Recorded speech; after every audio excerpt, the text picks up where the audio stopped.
Concept of equality which we consider here are, यहाँ पर हम इक्वलिटी के लिए इस कंसेप्ट को क्लियर करने के लिए दो कंसिडर करेंगे. To promote equality should be always treat all person in exactly at the same way, कि अगर हमें किसी भी दो पर्सन के साथ में ट्रीट करना है तो हमें सेम ट्रीट करना चाहिए, तभी हम उसे कहेंगे कि इक्वलिटी है. How should the social decided which difference of treatment और हम ये देखते हैं कि समाज के अंदर अलग अलग ट्रीटमेंट अलग अलग पर्सन के साथ में डिसाइड किया जाता है, और toward the acceptable and which are not, कभी तो हम इसको एक्सेप्ट करते हैं कभी नहीं करते हैं. Also what kind of policies should be pursued to try and make the society more elegance. तो ये किस प्रकार का किस काइंड का पॉलिसीज़ है जिसमें ये कोशिश की जाती है समाज के द्वारा कि हमें इक्वलिटी को बनाए रखना है. अब व्हाट इज़ इक्वलिटी, इक्वलिटी है क्या? all of them make distinctions between the human beings on ground of the race and color, and this appear to most of the unacceptable. In fact, such distinctions violate our intuitive understanding of equality, which tell us that all human beings should be entitled to the same respect and consideration because of this common humanity. ये आपको ऊपर दो diagram बने हुए हैं, आपको दिखाया गया है कि colour serve in rear and the white colour are coloured, और साथ में ये नीचे है rest room only white only, यानी कि जहाँ काले और गोरे लोगों के लिए है कि काले लोगों के बैठने की जगह है बैक साइड में. अगर आप कहीं पर एंटर करते हो तो एंटर करने के लिए भी अलग अलग है कि यहाँ पे वाइट लोग जाते हैं तो वहाँ पर ब्लैक लोग नहीं एंटर करेंगे.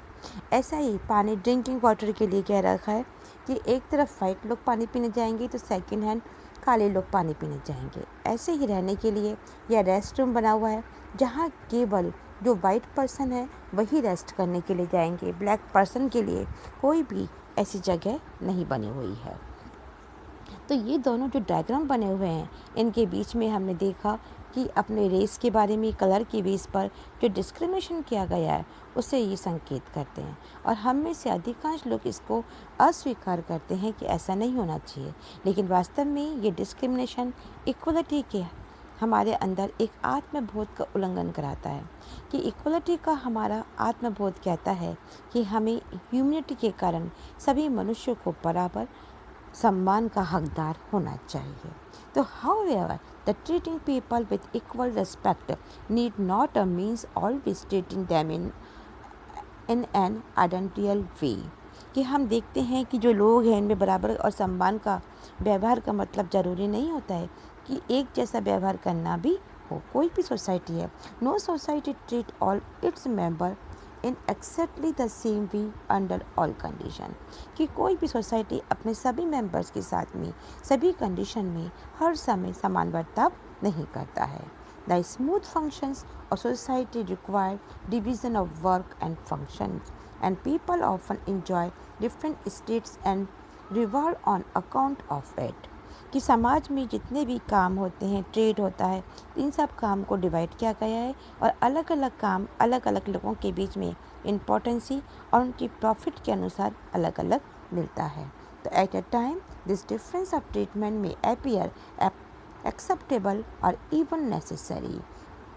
इस प्रकार ये जो ट्रीटमेंट दिखाई पड़ता है ये एक्सेप्टेबल है और ये बहुत ही ज़रूरी है.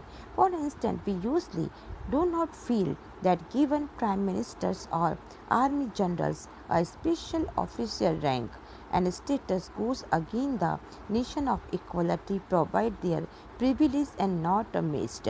इस प्रकार का अंतर स्वीकार करना. अब उन्होंने एक एग्जाम्पल दिया है कि प्रेसिडेंट हो, प्राइम मिनिस्टर हो या फिर आर्मी का जनरल हो, ये दोनों ही गवर्नमेंट जॉब करते हैं, दोनों को ही हम रेस्पेक्ट देते हैं, पर तब ये इक्वलिटी की धारणा के विपरीत नहीं लगता है. क्यों?